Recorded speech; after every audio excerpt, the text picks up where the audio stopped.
ఒంటరితనం అనేది చాలా భయంకరం. పాపం కొంతమంది ఒంటరితనం అంటే ఒంటరిగా బ్రతుకుతాం కాదు, వివాహమై కూడా ఇంకా ఒంటరిగానే ఉన్నారు. ఈరోజు ఎంతోమంది వివాహ జీవితాలు చూసినప్పుడు పేరుకి పెళ్ళి అయింది కానీ ఒంటరితనం. నాకు ఇంతమంది సహోదర సహోదరులు ఉన్నారంటారేమో, ఒంటరితనం. నాకు ఇంతమంది ఫ్రెండ్స్ ఉన్నారంటారేమో, ఒంటరితనం. ఈరోజు ఎంతోమంది ఒంటరితనము, ఒంటరి బ్రతుకు, ఒంటరి, లోన్లీ లోన్లీ లోన్లీ.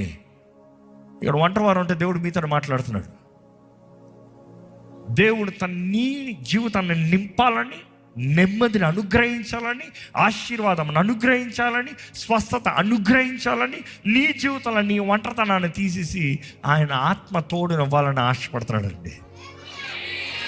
ఈ స్త్రీ చూసినప్పుడు 12 years తన యేసుని చూడలే, చూసినట్టు అక్కడ రాయబడలే. వినిందేమో కానీ మనసులో అనుకుందంట. Is it power of your will. అదే అంటాం కదా, విల్ పవర్ అని. నువ్వు మనసులో చేసే నిర్ణయాలు చాలా ముఖ్యమైనది. అందుకని దేవుడు అట్లా తెలియజేస్తుంది, హృదయంలో నమ్మి నోటితో ఒప్పుకో.